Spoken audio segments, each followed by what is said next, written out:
اور ان کو video recording سے منع کریں۔ ابھی میرے اس گفتگو کے باوجود بھی بہت سے ہاتھوں میں موبائل بلند ہیں۔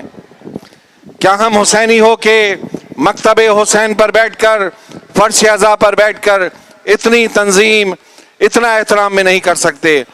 مجھے امید ہے کہ اب مجھے آئندہ یہ اعلان نہ کرنا پڑے۔ نعرہ تکبیر، نعرہ تکبیر، نعرہ رسالت، نعرہ رسالت، نعرہ رسالت، نعرہ رسالت، نعرہ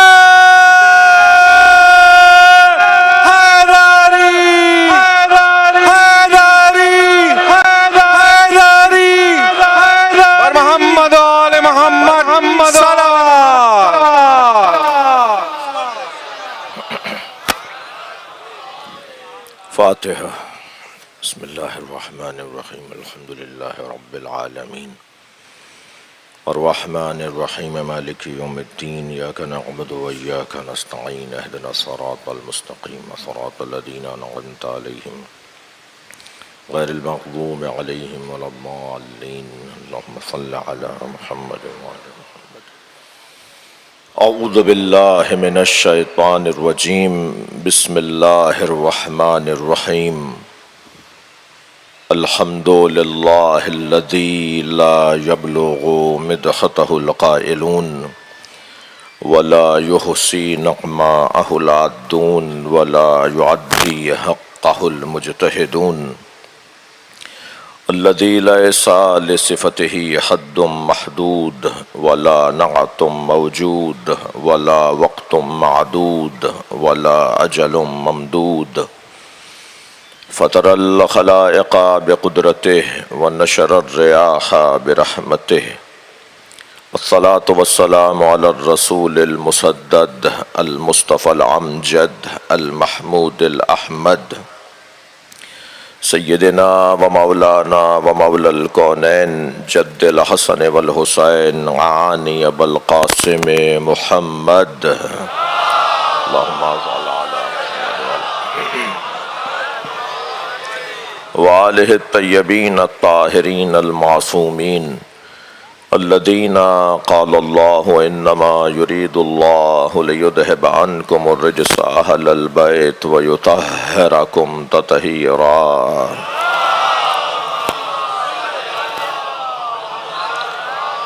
ولعنۃ اللہ علی اعدائہم اجمعین من یوم عداوتہم الی قیام یوم الدین، اما بعد، قال الحکیم فی قرآن الکریم، بسم اللہ الرحمن الرحیم، قل هل من شرکائکم من یہدی الی الحق قل اللہ یہدی للحق افمن یہدی الی الحق احق ان یتبع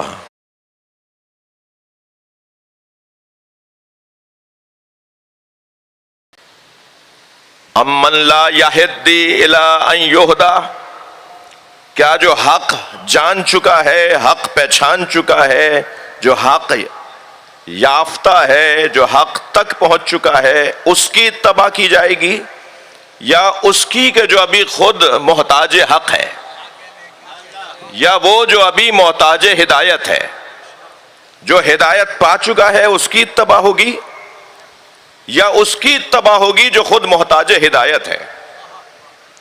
فما لکم کیف تحکمون، تمہیں کیا ہو گیا ہے، تم کیسے فیصلے کرتے ہو؟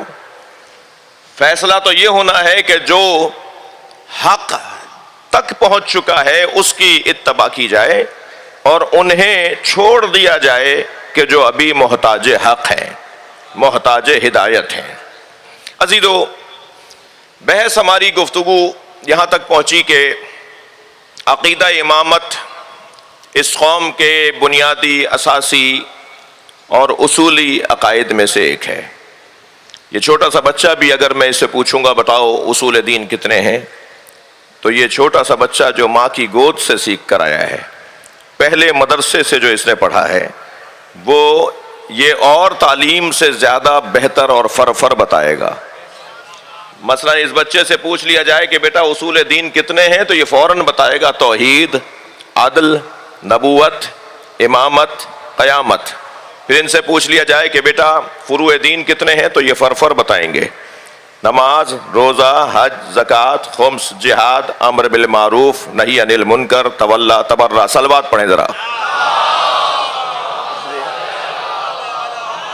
یہ میں نے بھی وہی سبق دہرایا جو ہماری ماں نے ہمیں پڑھایا تھا. وہ جو پہلا مدرسہ ہے نا، وہ جو آغوش ہے، وہ جو ماں کی آغوش ہے، وہاں سے جو پیغام اور وہاں سے جو سبق سکھایا جاتا ہے وہ اتنا پکا ہوتا ہے کہ فرشتہ بھی پوچھے گا نا تو پہلے یہی جواب آئے گا. اور شاید مقصد بھی یہی ہے کہ اس انداز سے سکھا دیا جائے کہ ہر مرحلے پہ یہ سبق یاد رہے. تو آپ نے دیکھا کہ ہمارے ہاں اصول دین میں، ہمارے بھائیوں کے ہاں اصول دین 3 ہیں، ہمارے ہاں اصول دین 5 ہیں. توجہ ہے آپ حضرات کی؟ اور ان 5 اصول دین میں ہمارے ہاں توحید کے بعد عدل. کبھی غور فرمایا میرے محترم مجمع نے کہ ہم نے اللہ کی صفات میں صرف صفت عدل کو کیوں اصول دین میں قرار دیا؟ وہ تو رازق بھی ہے، وہ تو عالم بھی ہے، وہ تو حی بھی ہے، وہ تو قادر بھی ہے. اس کی صفات ثبوتیہ اور اس کی صفات سلبیہ، جو صفات اس کے لیے ثابت ہیں ان میں سے ہم کوئی اصول دین میں رکھ لیتے. مثلا ہم اللہ کی توحید کے تذکرے کے فوراً بعد اس کے عالم ہونے کو اصول دین میں رکھ لیتے. ہمارے فقہا اور علماء علم کلام مثلا اس کے حی ہونے کو اصول دین میں رکھ لیتے. لیکن کیوں اہل علم نے، عقائد مرتب کرنے والوں نے، شیخ صدوق نے، شیخ مفید نے، اور ائمہ اہل بیت کے زمانے میں ہشام ابن حکم نے، مومن طاق نے، ابو بصیر نے، پھر ان سے پیچھے مالک اشتر نے، سلمان فارسی نے، ابو ذر غفاری نے، وہ جو ائمہ اہل بیت، صلوات پڑھیں ذرا محمد و آل محمد. وہ جو ائمہ اہل بیت سے سیکھ کر انہوں نے، ائمہ اہل بیت کے بتانے پر انہوں نے اپنے عقائد کو منتب کر کے ہم تک پہنچایا ہے. وہ چاہتے تو ان اللہ کی صفات کو اصول دین میں قرار دے دیتے. لیکن کیوں عدل کو؟ توجہ چاہوں گا عزیزو، عدل کو صفت اصول دین کے اندر اصل اصول اس لیے قرار دیا گیا کہ اللہ، توجہ، اللہ کا یہ عنوان اس کے یاد کرنے کا، یعنی اصول دین میں توحید کے بعد عدل. عدل اللہ کی وہ صفت ہے جو ساری صفات پر حاکم ہے، یعنی اس کا علم اس کی عدل کی بنیاد پر ہے، اس کی قدرت اس کی عدل کے بنیاد پر ہے. میں ابھی پچھلے ماہ مبارک رمضان میں جو گزشتہ ایک رسانے پر تھا تو ایک بزرگ عالم دین ہمارے ساتھ تھے. بات اللہ کی قدرت پر ہو رہی تھی اور اللہ کی قدرت پر بہت اچھا وہ بولے، مگر کیا کریں کہ وہ آخر میں کچھ ایسا کہہ گئے کہ جس کے بعد میری بے چینی بڑھی اور میں منتظر رہا کہ کب چراغ محفل میرے سامنے آئے. اور جب چراغ محفل میرے سامنے آیا تو میں نے پھر ان کا جواب دیا. بات انہوں نے یہ کی، آپ میں سے بہت سو نے سنا ہوگا اور شاید ریکارڈ بھی دیکھا جا سکتا ہے. بات انہوں نے یہ کی کہ اللہ قادر ہے. اب وہ جملہ نقل کفر نہ باشد، مجھے معاف کریں گے کچھ دیر کے لیے. انہوں نے کہا اللہ قادر ہے، اور جو قادر ہے وہ قادر ہے، وہ چاہے تو نقل کفر نہ باشد، وہ چاہے تو معاذ اللہ یزید کو جنت میں بھیج دے. تو اب میں بہرحال انتظار میں تھا، اور جب چراغ میرے سامنے آیا تو میں نے کہا جی مولانا نے اللہ کی قدرت کو تو بہت اچھا بیان کیا، مگر بھول گئے کہ اللہ عادل بھی ہے. صلوات پڑھ لیں محمد و آل محمد.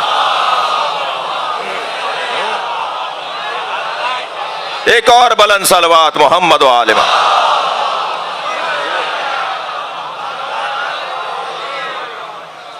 اللہ کے عدل کا تقاضا یہ ہے کہ جو جہاں کا ہے اسے وہاں رکھا جائے. عدل الہی کا تقاضا یہ ہے کہ جس کی جو جگہ ہے اسی جگہ پہ اسے رکھا جائے. اور عدل کی تعریف بھی یہی ہے کہ وضع الشیء علی محلہ. توجہ، ہر شے کو اس کی اپنی جگہ پہ رکھنا عدل ہے. ٹوپی سر پہ رکھی جاتی ہے، جوتیاں پیر میں، جگہ بدل دیں گے تو یہ ظلم کہلائے گا، اور اس کو اپنی جگہ رکھیں گے تو یہ عدل کہلائے گا. توجہ چاہوں گا عزیزان گرامی، میرا مضمون عدل الہی نہیں ہے، عدل میرا مطلب اور مضمون نہیں ہے، مگر میں تمہیدی بیان سے گزر رہا ہوں. دو رکعت کا جز وقتی امام جس قوم میں عادل ہو. بھائی میرا اور میرے اللہ سے تعلق ہے نا نماز. پوری قوم ڈھونڈتی ہو ایسے امام کو, ایسے پیش نماز کو. میں تھوڑا سا اپنے بھائیوں کے لہجے میں بول دیتا ہوں, ایسے امام صاحب کو ڈھونڈتی ہو جو 2 رکعت کا جز وقتی امام ہو, تو لازم ہے کہ وہ آگے کھڑا ہو جو عادل ہو. جس قوم کا جز وقتی امام عادل ہو, اس قوم کا کل وقتی امام کتنا بڑا معصوم ہوگا. لازم ہے کہ پھر جب قوم کی کوئی ہدایت اور رہنمائی کر رہا ہو تو پھر وہ عادل یعنی شدت عدل کی وجہ سے عصمت کے درجے پر ہو. عصمت عدل کے خاندان کا اور عدل کے رستے کا ایک کمال کا عنوان ہے. یعنی جب کمال پر عدل پہنچ جائے تو وہ عصمت کا عنوان پاتا ہے. عصمت کوئی علیحدہ سے چیز نہیں ہے. عدل کی شدت کو عصمت کہا جاتا ہے, عدل کے کمال کو عصمت کہا جاتا ہے. لہذا عدل ہمارے ہاں. اس کے بعد ہم نے عدل الہی کا تقاضا یہ ہے کہ وہ ہدایت کے لیے نبی بھیجے. یہاں سے بات سرایت کرتی ہے بحث نبوت تک. عدل الہی کا تقاضا یہ ہے کہ وہ نبوت سے ہمیں سرفراز فرمائے, یعنی ہمیں ایک نبی عطا کرے کہ جو ہمیں ہدایت عطا کرے. اور پھر جب نبوت خاتمیت تک پہنچ جائے تو پھر اس منصب نبوت اور اس شریعت نبی اور اس آسمانی پیغام قرآن کی حفاظت کے سامان کو امامت کہا جاتا ہے.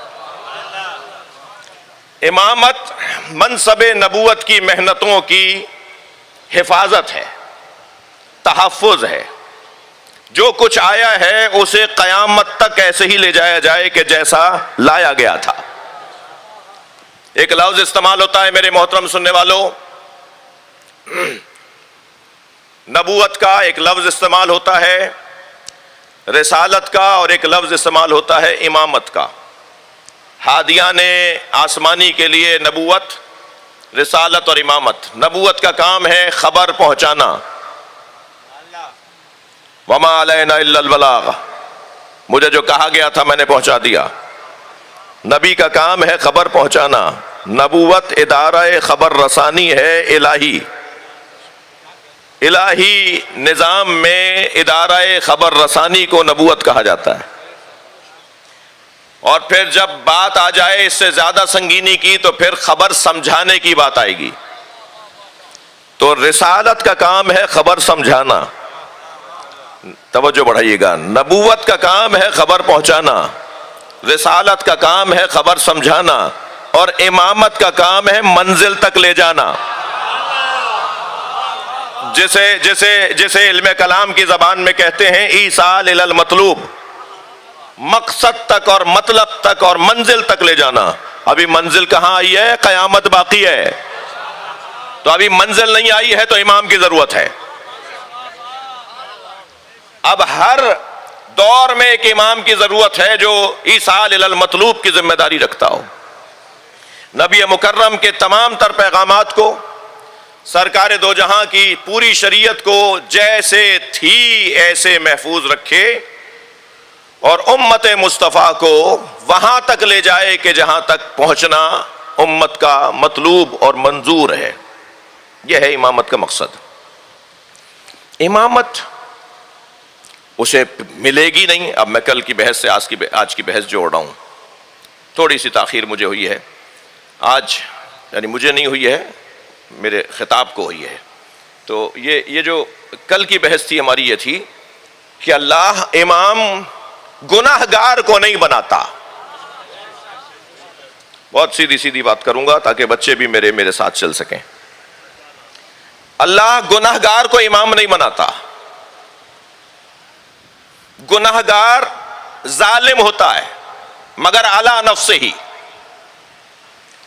دو طرح کے ظالم ہیں, علی غیرہ جو اس کو ہم سبھی ظالم کہتے ہیں، اس کو مار دیا، اسے زخمی کر دیا، اس کے ساتھ زیادتی کر دی، وہ ہے ظالم علی غیرہ۔ لیکن جو بند کمرے میں بھی، تنہائی میں بھی، تاریکی میں بھی گناہ کر رہا ہو، وہ علی نفسہ ہی ہے۔ جیسے وہ ظالم ہے ایسے یہ بھی ظالم ہے۔ اللہ تو جانتا ہے نا کہ بند کمرے میں کون کیا کر رہا ہے۔ جی جب زلیخا نے حضرت یوسف کی طرف قدم بڑھائے تو حضرت یوسف نے اپنے اللہ کو یاد کیا، تو زلیخا کو بھی یاد آ گیا کہ اس کا بھی کوئی اللہ ہے، تو حجرے میں رکھے ہوئے بت کے اوپر اس نے چادر ڈال دی۔ تو حضرت یوسف نے فرمایا کہ تم نے یہ کیا کیا؟ کہنے لگی مجھے اپنے اللہ سے حیا آ رہی ہے۔ تو حضرت یوسف نے فرمایا تم نے تو اپنے اللہ کی آنکھوں پہ پردہ ڈال دیا، میرے اللہ کی آنکھوں پہ پردہ نہیں ڈالا جا سکتا، وہ مجھے ہر حال میں دیکھے گا، وہ مجھے ہر حال میں دیکھے گا۔ لہذا وہ جو بند کمرے میں تنہائی میں گناہ کر رہا ہے وہ بھی ظالم ہے، اور وہ جو علنی گناہ کر رہا ہے وہ بھی ظالم ہے، اگرچہ اس کی شدت زیادہ ہے، اس کی مذمت زیادہ ہے۔ جو برملا گناہ کرتا ہو، جو علنی گناہ کرتا ہو، اس کی مذمت زیادہ ہے۔ لہذا گناہگار وہ بھی ہے، ظالم وہ بھی ہے، اپنے اوپر ظلم کرنے والا بھی ظالم ہے۔ گناہ اپنے اوپر ظلم ہے، جھوٹ اپنے اوپر ظلم ہے، دھوکہ اپنے اوپر ظلم ہے، غیبت اپنے اوپر ظلم ہے۔ کسی اور کو نقصان بعد میں ہوگا، پہلے ان گناہوں سے خود گناہگار کو نقصان ہوتا ہے۔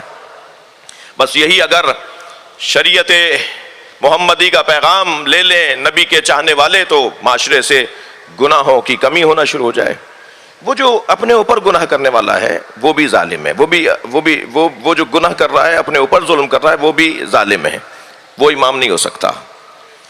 کل کی مجلس میں ہم نے ایک بحث کا آغاز کیا تھا، اور اس کے ابتدا میں ہی ہم ناتمام بحث کو چھوڑ گئے وقت محدود ہونے کی وجہ سے، اور ظاہر عشرے کا ایک مقصد یہ بھی ہے کہ آج رہ گئی یہ بات تو کل اس کو مکمل کیجئے، بات کو آگے بڑھائیے اور بات کو واضح کیجئے۔ یہ گنجائش ہمیں اس موقع پہ تو ایک 10 روزہ یہ نصاب تعلیم ہے کسی ایک مضمون کے اوپر، تو ہم ان 10 دنوں میں بہت کچھ کسی ایک مضمون پر غور کر سکتے ہیں۔ میں نے عرض کیا تھا کہ اسباب گناہ کیا ہیں، یعنی گناہگار ظالم اور ظالم امام نہیں ہو سکتا۔ تھکے ہوئے تو نہیں ہیں آپ؟ گناہگار ظالم اور ظالم امام نہیں ہو سکتا، اور ہم عقیدہ امامت میں اس امام کی تلاش میں ہیں جو معصوم ہوگا۔ اللہ نے کہہ دیا لا ینال عہد الظالمین، میرا یہ عہدہ امامت ظالموں تک نہیں پہنچے گا، تو جو بھی ظالم ہے وہ امام نہیں ہے۔ اور پھر ظلم کی کیا سبب ہے جس کی وجہ سے انسان ظلم کر بیٹھتا ہے؟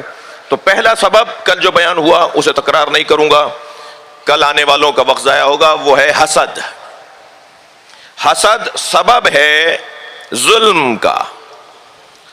اگر کوئی ظلم کرتا ہے کسی اور کے اوپر، اگر کوئی ظلم کرتا ہے اپنے اوپر، تو آپ ظالموں کی اگر علتیں تلاش کریں گے ظلم کی تو ان میں پہلا ہے حسد۔ بحث ہو گئی، اس پر ابھی آج نہیں بات کر رہا۔ دوسرا ہے غضب، غصہ۔ تیسرا ہے، توجہ چاہوں گا،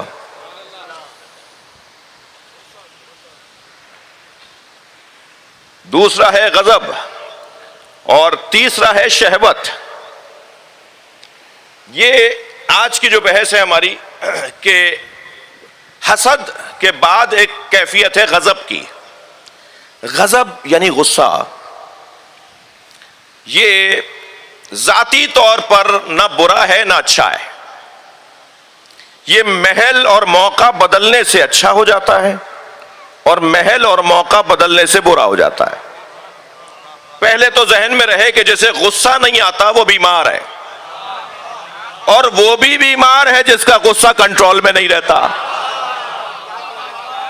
تو اب جسے غصہ نہیں آتا اسے بھی اپنا روحانی علاج کرانا ہوگا، اور جسے غصہ کنٹرول میں نہیں رہتا اسے بھی اپنا علاج کرانا ہوگا۔ اب اس بحث کو آج کوشش کرتا ہوں کہ کسی حد تک آپ کے سامنے بیان کر سکوں، اور پھر ہم ڈھونڈیں گے کہ ہم جس امام کی تلاش میں اس کے بارے میں اس کو ہم کیسے دیکھ رہے ہیں، کہ اس کی زندگی میں غصے کا عنوان کیا ہے، اور تو پھر ہمیں خود مل جائے گا کہ وہ امام کون ہے جس کے ہاں غصہ کیسا ہے۔ تو پہلی بات تو روشن رہے کہ غصہ اگر کنٹرول میں ہے تو مطلوب ہے، اور اگر بے لگام ہے تو وہ مذموم ہے۔ قرآن مجید سورہ مبارکہ مائدہ کی 54ویں آیت، بحث شروع کر رہا ہوں غصے کے حوالے سے۔ اس میں پروردگار عالم ارشاد فرما رہا ہے مولا علی کے، یعنی اللہ، رسول اور علی کے چاہنے والوں کی 6 نشانیاں اللہ نے بیان کی ہیں۔ کبھی مجھے موقع ملے تو ان 2 آیتوں پر ہم علیحدہ سے بات کریں۔ ارشاد ہو رہا ہے 54ویں آیت میں، اور 55ویں آیت میرے محترم مجمع کو پتا ہے کہ وہ آیہ ولایت ہے، وہ اللہ، رسول اور علی کی ولایت کو بیان کرتی ہے۔ 55ویں آیت آیہ ولایت، اور 54ویں آیت کیا ہے؟ یا ایھا الذین آمنوا من یرتد منکم عن دینہ، اے صاحبان ایمان اگر تم میں سے کوئی دین سے پھر گیا فسوف یأتی اللہ بقوم، تو مت سمجھنا، یہ نہ سمجھنا کہ تمہارے جانے سے دین کو نقصان ہوگا۔ اگر تم دین سے ہاتھ اٹھا کر چلے گئے تو تمہارے جانے سے دین کا نقصان نہیں ہوگا۔ میری وجہ سے مجلس نہیں ہو رہی، میری عزت مجلس کی وجہ سے ہے، میری وجہ سے امام بارگاہ نہیں چل رہے، میرا مقام امام بارگاہوں کی وجہ سے ہے۔ یہ مسجدیں ہمارے دم سے نہیں ہیں، ہم ان کے دم سے ہیں۔ یہ جلوس ہمارے دم سے نہیں ہیں، ہم ان کے دم سے ہیں۔ بہت سارے لوگوں کی تو زحمتیں تمام ہونی چاہیے تاکہ ماحول اچھا ہو جائے۔ بھائی میں اور کیسے کہوں، بعض لوگوں کی وجہ سے تو ماحول ملک کا اور قوم کا اور ملت کا خراب ہو جاتا ہے۔ وہ کل کے جاتے آج ہی چلے جائیں تاکہ ماحول اچھا ہو جائے۔ اللہ کہہ رہا ہے نا، یہ تو اللہ کہہ رہا ہے، تمہارے جانے سے کوئی فرق نہیں پڑے گا۔ صلوات پڑھ لیں محمد و آل محمد۔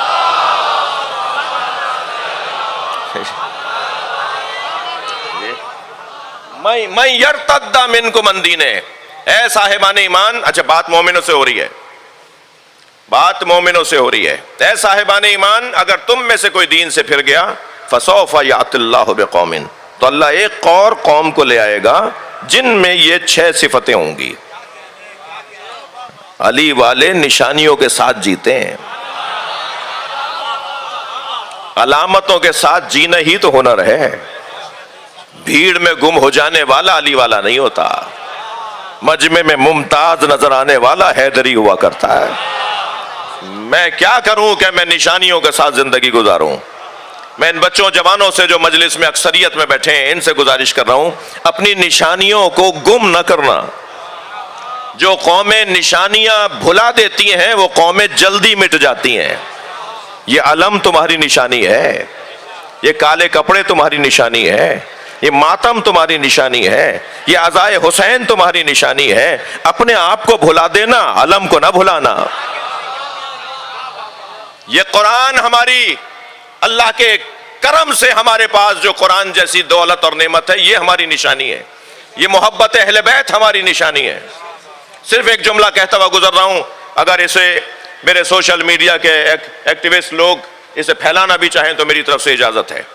اور جملہ یہ ہے کہ سویڈن میں جو قرآن کی توہین ہوئی تو پیغام دیا جائے سال عزاداری سید و شہداء کے ذریعے سے کہ شیعہ نے حیدر کرار قرآن کی حفاظت کرنا بھی جانتے ہیں، قرآن دشمنوں سے بات کرنا بھی جانتے ہیں۔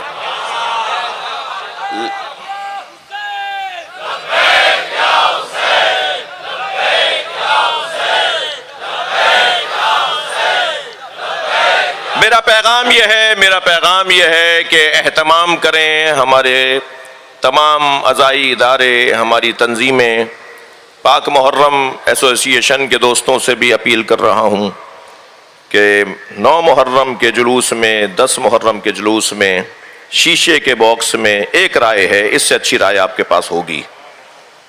قرآن کو سجا کے رکھا جائے اور وہ جلوس میں وہ کسی سواری پر رکھ کر جلوس میں اسے لے کے چلا جائے۔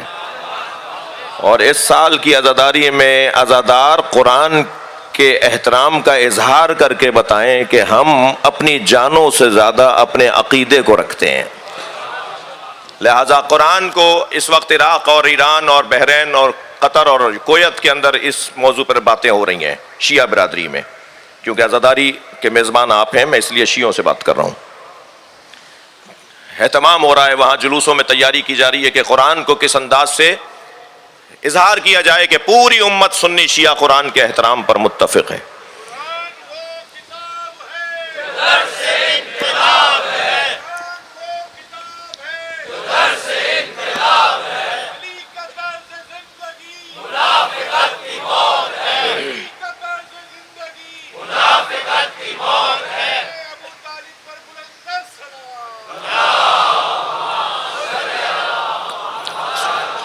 کوئی بھی بہتر طریقہ، یہ ایک میری رائے تھی، ضروری نہیں ہے، اس سے اچھے آئیڈیاز، اچھے خیالات آپ کے ذہن میں آ سکتے ہیں۔ قرآن کے احترام کا اظہار ہو اس سال ان دنوں میں بھی۔ توجہ ہے آپ حضرات کی؟ صرف ایک جملہ ضرور کہنا چاہوں گا، نشانیوں کے ساتھ جیو۔ جو نشانیوں کے ساتھ جیتے ہیں وہ گم نہیں ہوتے۔ علامتوں کے ساتھ رہنا ہی ہنرمندی ہے۔ تمہاری چال بتائے کہ تم علی والے ہو، ہمارا حلیہ بتائے کہ ہم حسین والے ہیں۔ کسی نے دیکھا نہیں تھا کہ بت ابراہیم نے توڑے ہیں، مگر سارا شہر کہہ رہا تھا کہ یہ کام ابراہیم کا ہے۔ مولا علی جسے مارتے تھے نا، جس شخص کو قتل کرتے تھے جنگ میں، وہ جنازہ پکار کے کہتا تھا مجھے علی نے مارا ہے۔ کام بتائے کہ کس کا کام ہے، طریقہ کار بتا دے کہ یہ کون کر سکتا ہے، کوئی اور نہیں کر سکتا، سوائے ان کے کوئی اور نہیں کر سکتا۔ تو نشانیاں، شیعوں کی نشانیاں، 6 نشانیاں اللہ بیان کر رہا ہے۔ من یرتد منکم عن دینہ فسوف یأتی اللہ بقوم، کیا پہلی نشانی؟ یحبہم ویحبونہ، اذلۃ علی المؤمنین اعزۃ علی الکافرین، یجاہدون فی سبیل اللہ لا یخافون لومۃ لائم۔ یہ 6 نشانیاں، مجھے ان کے ترجمے پر رخصت دیجئے، وقت میرے پاس تنگ ہو رہا ہے۔ ان 6 میں سے ایک نشانی جو میرے مضمون میں ہے، اور وہ ہے کہ اعزۃ اذلۃ علی المؤمنین، مومنین کے سامنے وہ خاکسار رہتے ہوں گے، اور اعزۃ علی الکافرین، مگر کافروں سے وہ اکڑ کر بات کریں گے۔ یہ جو کافروں پہ عزیز اللہ دیکھنا چاہتا ہے نا، ہمیں کافروں پر اللہ عزیز دیکھنا چاہتا ہے، کافروں پر ہمیں برتر دیکھنا چاہتا ہے، کافروں پر ہمیں بڑا دیکھنا چاہتا ہے۔ کافر ہمارے زیر اثر رہیں مگر ہم کافروں کے زیر اثر نہ رہیں، یہ چاہتا ہے اللہ ہم سے۔ یعنی قرآن کا ایجنڈا یہ ہے، قرآن کا ایجنڈا یہ ہے کہ تم عزیز بنو کافروں کے اوپر، تمہاری عزت کافر کرے، برعکس نہ ہو جائے کہ تم ان کی عزت کرنے میں اتنے بہہ جاؤ کہ پتہ ہی نہ چل پائے کہ تم کون ہو، تمہاری عزت ان پر غالب ہو۔ یہ اللہ چاہتا ہے مسلمانوں سے۔ تو یہ جو کیفیت ہے نا کہ ادھر پیار ہو تو ادھر سنجیدگی ہو، تو یہ مزاج ایک جیسا رکھنا نہیں چاہتا اللہ۔ ہمیشہ جھکے جھکے دبے دبے رہنے والے نہ بنو، کبھی اکڑ کر بھی بات کرو، کبھی تمہارے لہجے میں سختی بھی آنی چاہیے۔ تو غصہ اگر کنٹرول میں رہے تو مطلوب ہے، اور باہر نکل جائے تسلط سے اور کنٹرول سے تو وہی مذموم ہے۔ غصہ بری شے نہیں ہے جی۔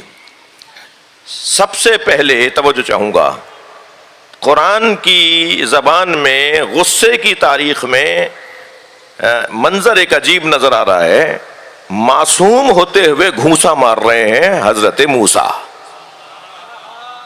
قرآن ہے یہ، نبی ہوتے ہوئے حضرت موسیٰ نے مکہ مارا ہے اپنے مخالف کے۔ بھائی دیکھیں، نبی ایک موسیٰ، امام ایک موسیٰ۔ توجہ چاہوں گا آپ سے اس جملے پر، نبوت میں ایک موسیٰ، امامت میں ایک موسیٰ۔ ایک غصے کا اظہار کر رہا ہے، ایک کاظم بن کے سامنے آیا ہے، غصے کو پی جانے والا۔ صلوات پڑھ لیں مولا امام موسیٰ کاظم کی ذات پر۔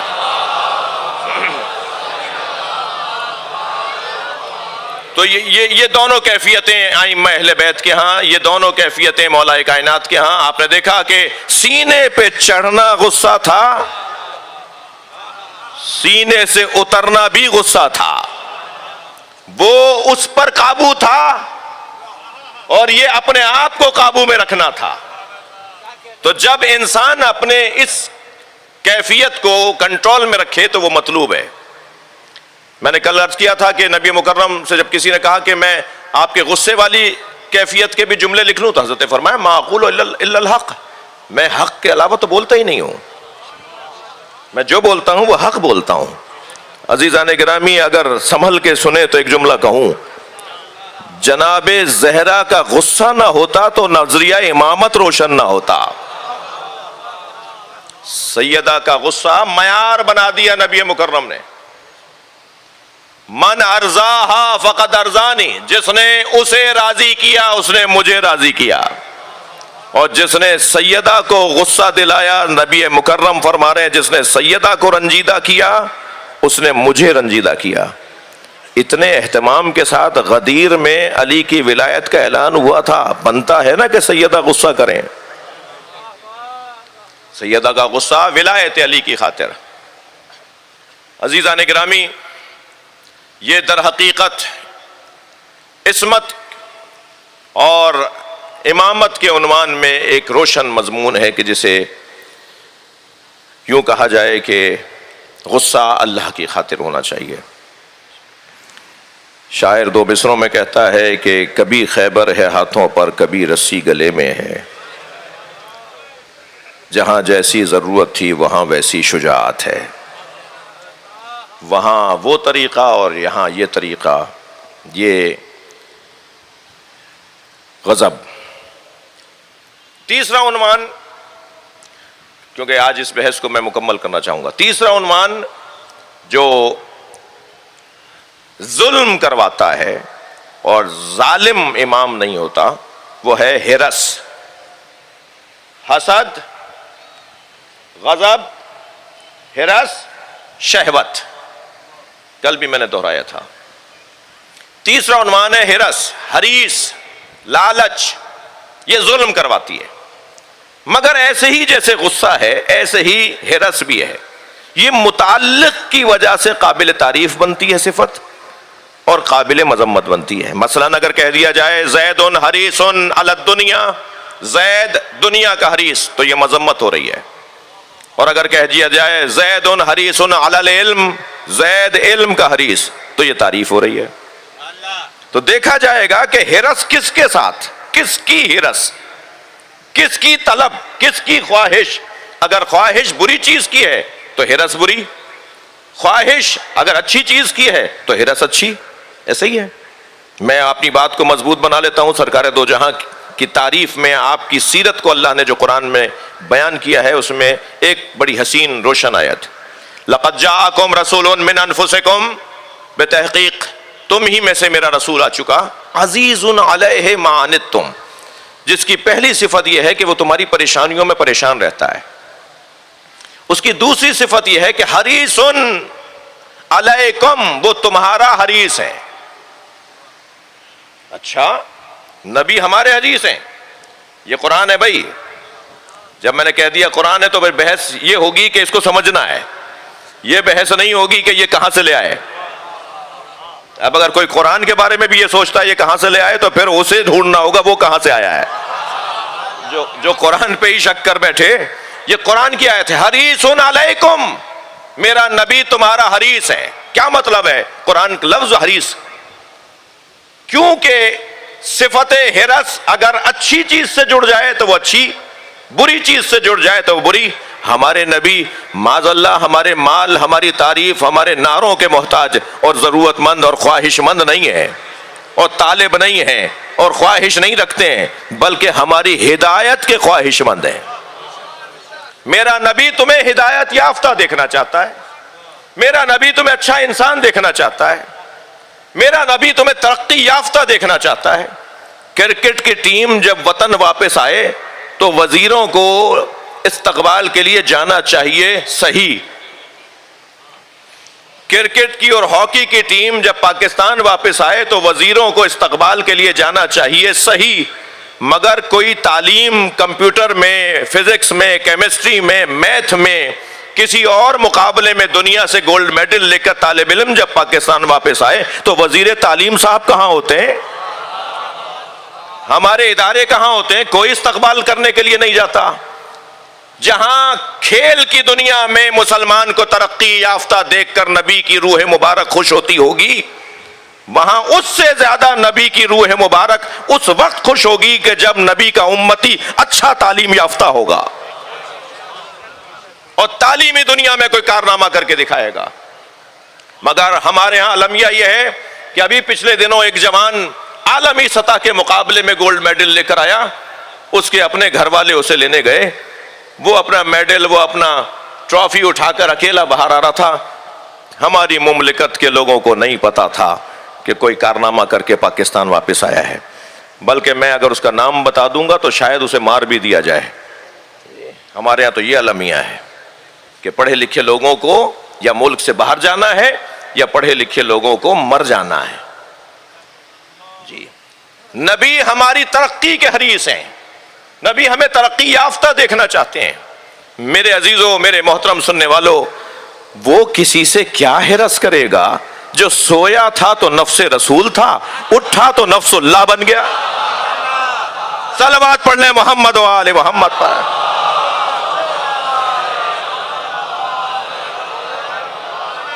بھائی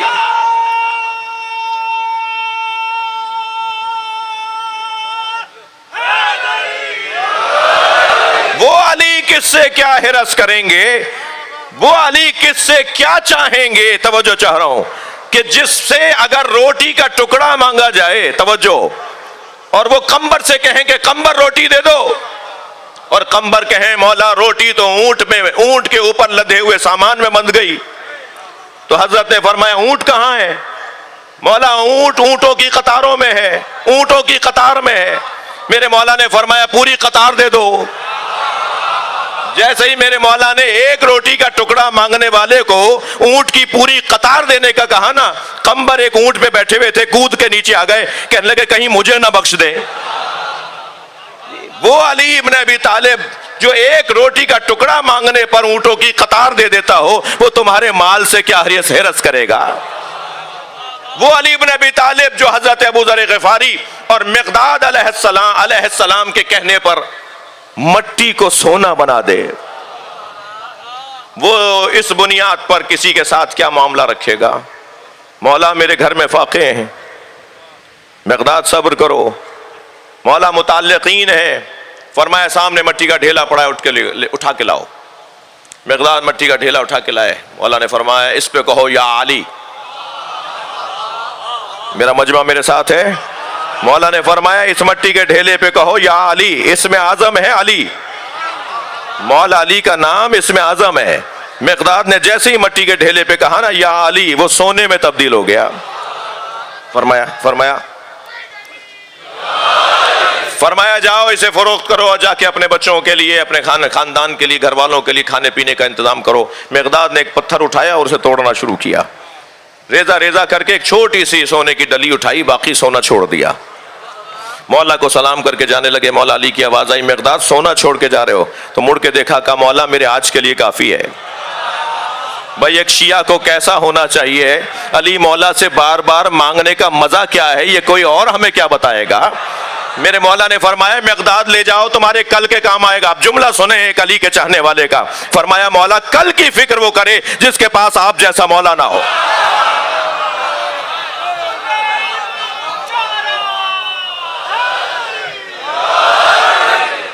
کر لی.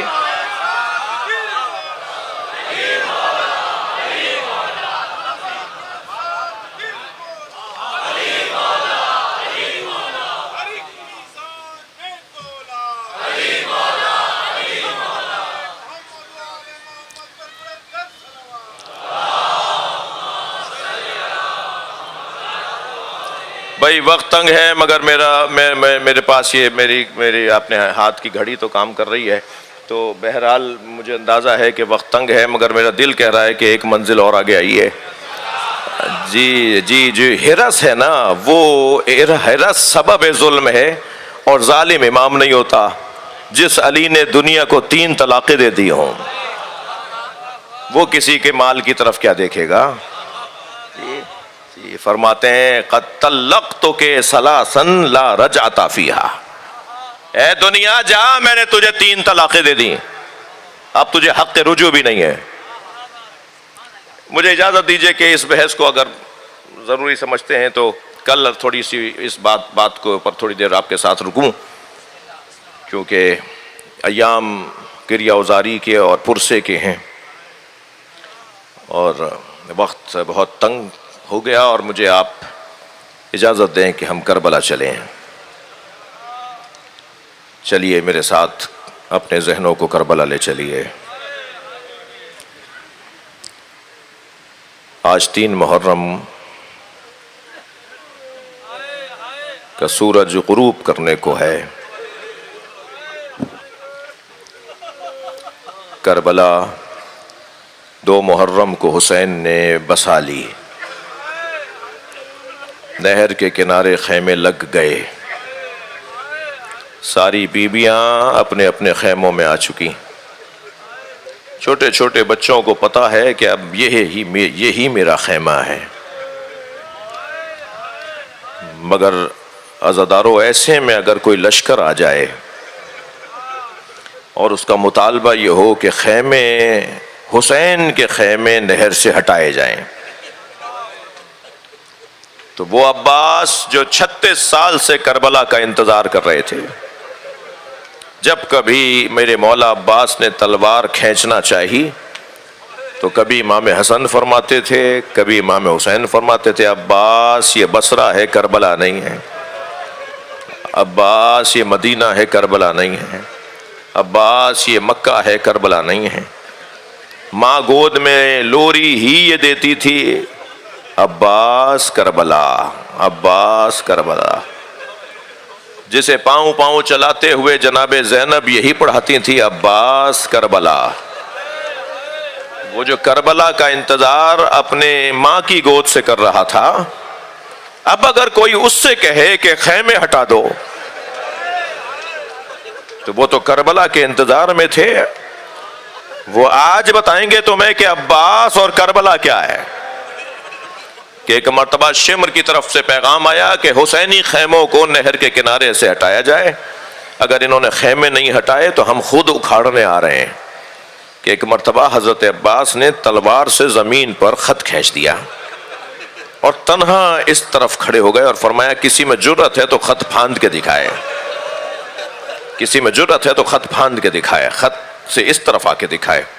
اس منظر کو اور اس کیفیت کو امام حسین نے دیکھا، جناب زینب کے خیمے میں چلے گئے اور جا کر فرمایا بہن زینب عباس کو بلا لو، اجرکم اللہ، اجرکم اللہ۔ جناب زینب نے جناب فضہ سے فرمایا اماں جا کے عباس سے کہو کہ زینب بلا رہی ہیں۔ جناب فضہ قریب گئیں، کہا چھوٹے شہزادے تمہیں آقازادی زینب بلا رہی ہیں۔ فرمایا اماں بی بی کو میرا سلام کہیے اور کہیے چند لمحوں میں خوشخبری لا رہا ہوں، میں آج ہی کربلا کی جنگ کو تمام کر رہا ہوں۔ پھر جناب فضہ پلٹ کر آئیں اور آ کر کہا زینب کہتی ہیں تم آتے ہو یا میں آ جاؤں؟ اجرکم اللہ۔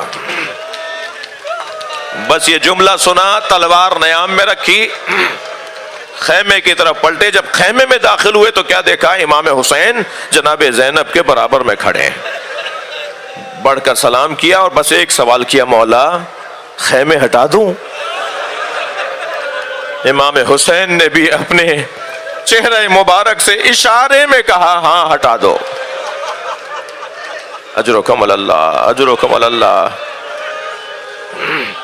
کربلا کا میدان، اب خیمے وہاں نہیں لگے کہ جہاں نہر کا کنارہ ہے، پانی ظاہراً 7 محرم سے پہلے بند ہوا ہے، 7 محرم سے تو پانی ختم ہوا ہے، 3 دن کی پیاس ہے، عباس کی ذمہ داری یہ ہے۔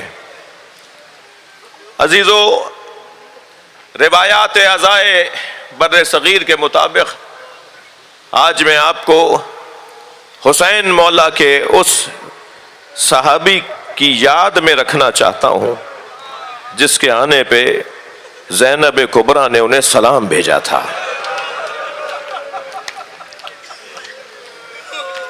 تاریخ لکھ دیتی کہ اس طرف تو 500 سے زیادہ حافظان قرآن تھے، حسین کے ساتھ کون سے صحابی تھے؟ یہ تو ایک خاندان کی دوسرے خاندان کے ساتھ مسئلہ تھا، مگر امام حسین نے زہیر قین، حبیب ابن مظاہر، مسلم ابن اوسجہ، عابس، شوذب، ان صحابہ کرام کو کربلا میں اپنے ساتھ رکھا تاکہ یہ بھی ایک عنوان مکمل ہو جائے۔ خط لکھا حبیب ابن مظاہر کو اور خط میں لکھا من الحسین ابن علی الى رجل فقی حبیب ابن مظاہر، سلام علیکم۔ اے حبیب تمہیں ہماری نبی کے ساتھ نسبت کا احساس تو ہے؟ بس جان لو میں کربلا میں دشمنوں میں گھر چکا ہوں. والسلام حسین ابن علی. دروازے پہ دستک ہوئی, فرمایا من الباب, کون ہے دروازے پر؟ تو قاصد نے آواز دی, انا برید الحسین, میں حسین کا قاصد ہوں. ہاتھ پیر پھول گئے, دروازے پر جلدی سے دوڑتے ہوئے آئے, ہاتھ سے میرے مولا حسین کا خط لیا, آنکھوں سے لگایا, خط کو کھول کے دیکھا تو حسین نے حبیب کو یاد کیا ہے کہ کربلا آ جاؤ. گھر میں داخل ہوئے تو زوجہ نے بڑھ کر پوچھا کیا ارادہ ہے؟ کہ حسین ابن علی نے مدد کو پکارا ہے, مگر میں بوڑھا ہو گیا ہوں, میں مدد کرنے کیا جاؤں گا. بس یہ جملہ سنا, زوجہ اپنی جگہ سے اٹھی, سر پہ چادر رکھ کر سامنے آ کے کھڑی ہو گئی. کہنے لگی تمہیں نے تو ابھی بتایا ہے کہ حسین کے ساتھ زینب بھی ہیں. اجرکم اللہ. مختصر کر رہا ہوں وقت کی تنگی کی وجہ سے, کہ اگر حبیب تم نہیں جانا چاہتے تو میں نبی زادے کی خدمت کے لیے جاؤں گی, میں نبی زادیوں کی خدمت کے لیے جاؤں گی. اجرکم اللہ. کہ ایک مرتبہ حبیب نے آواز دے کر کہا اللہ نے غربت حسین, جن پر خواتین بھی ترس کھا رہی ہوں. اپنے غلام کو بلایا, گھوڑا تیار کرو, فلاں جگہ جا کے کھڑے ہو جاؤ, میں کچھ دیر میں وہاں پہنچوں گا. غلام گھوڑا لے کر ایک منزل پر کھڑا انتظار کر رہا ہے. حبیب بے راہوں سے ہوتے ہوئے, نامانوس رستوں سے ہوتے ہوئے وہاں پہنچنا چاہتے تھے. پہنچنے میں تاخیر ہوئی. تاخیر جو ہوئی تو غلام گھوڑے سے کہہ رہا تھا کچھ دیر اور انتظار کرتے ہیں, اگر حبیب نہیں آئے تو میں تیری پوچھ پر بیٹھ کر حسین کی مدد کرنے جاؤں گا. آگے بڑھ کر ایک مرتبہ آفرین مرحبا کہا, تم نے میرے مولا حسین پر محبت کا اظہار کیا, جا میں نے اسی بات پہ تجھے آزاد کیا. کہ مالک ساری زندگی اپنی خدمت میں رکھا, اب نبی زادے کی خدمت کا مرحلہ ہے, مجھے آزاد نہ کریں, مجھے کربلا لے جائیں. حبیب اپنے غلام کو بھی اپنے ساتھ کربلا لے آئے. جیسے ہی کوفے کی طرف سے گرد اٹھنا شروع ہوئی نا, تو امام حسین نے آواز دی عباس علی اکبر, آؤ میرا حبیب آ رہا ہے, بڑھ کر استقبال کرو. سب نے مل کر حضرت حبیب ابن مظاہر کا استقبال کیا. امام حسین نے گلے لگایا, اپنے ساتھ کچھ آگے لائے تھے کہ جناب فضہ نظر آئیں. انہوں نے آگے بڑھ کر کہا اے مولا حسین, زینب نے حبیب کو سلام کہا. بس یہ جملہ سنا, حبیب نے سر سے عمامہ اتار دیا. اللہ رے غربت اہل بیت, مجھ جیسے اس قابل کہاں کہ نبی زادیاں بھی ہمیں سلام بھیجیں. اجرکم اللہ, اجرکم اللہ. ایک منزل اور آگے آ جائیے, گریہ ہو گیا. پورے نشتر پارک میں گریے کی صدائیں بلند ہیں. اللہ آپ کو اجر و ثواب عطا فرمائے, کوئی غم نہ دے.